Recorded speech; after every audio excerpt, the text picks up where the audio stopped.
Tentu saja untuk melakukan hal yang seperti itu tidak mudah begitu ya Sister ya, karena kan terkadang orang lebih memilih untuk menyalurkan emosinya begitu kan Sister. Benar. Apakah kalau kita melakukan hal tersebut berarti jiwa kita lemah Sister begitu?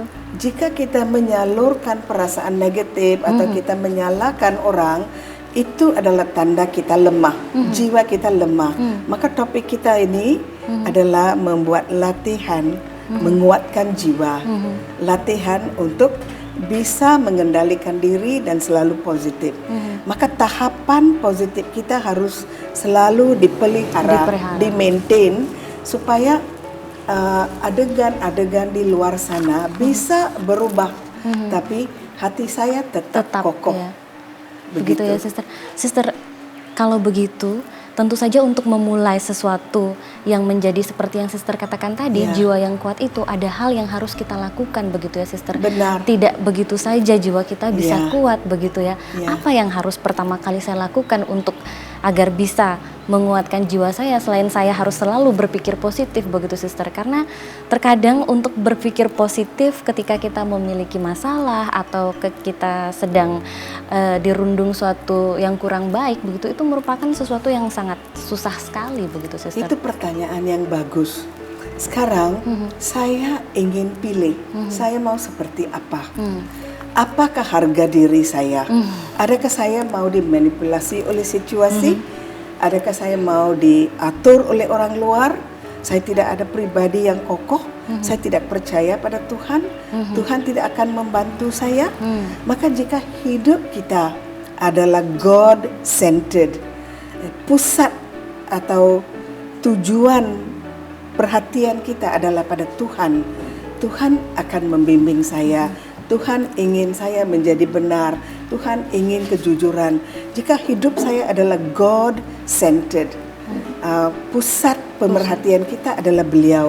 Saya konsultasi beliau sebelum saya berinteraksi dengan orang lain, sehingga saya tetap sepertinya sudah ada jangkar ya. Jika kapal kan dia menjatuhkan jangkar ke dalam laut supaya kapal itu tidak bergerak jauh dari sana. Jangkar saya di atas Tuhan. Maka saya tanya, Tuhan mau seperti ini, saya lakukan. Maka jangkar saya di sana, hidup saya God-centered. Pusat dari perhatian hidup saya ini adalah Tuhan. Di sana bisa macam-macam opini, macam-macam reaksi, tapi saya harus menghadapi itu seperti apa. Maka jika saya God-centered, saya tanya beliau, saya harus bagaimana Tuhan di sini?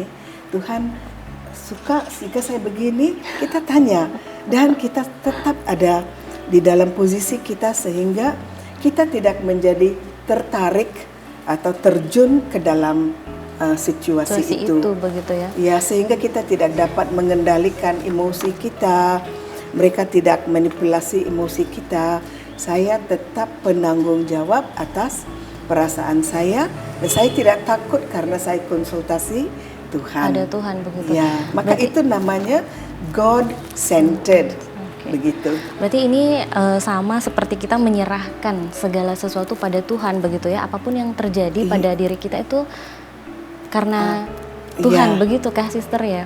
Saya kurang senang dengan menyerahkan. Oh bukan begitu. Kita kan penanggung jawab. Kita ada tanggung jawab, ada pikiran sehat, ada kebijaksanaan, tapi kita mau konsultasi dengan beliau untuk mendapat satu kepastian dalam diri kita bahwa kita tidak pamrih, tidak ada perasaan yang jelek dalam diri kita dalam melakukan hal ini. Tapi jika kita pasrah pada Tuhan, kita tidak ada pekerjaan. Kita mengizinkan Tuhan melakukan semuanya melalui kita. Tapi kita penanggung jawab, kita bijaksana, kita matang, kita mau melakukan sesuatu dengan sadar, tapi kesadaran yang positif.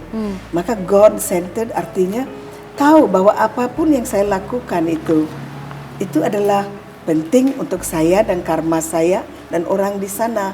Maka biarlah itu selalu positif. Dan Tuhan, Engkau saksi, Tuhan, Engkau tahu saya lakukan ini. Maka ada konsultasi dengan Tuhan, tapi bukan menyerahkan pada Tuhan.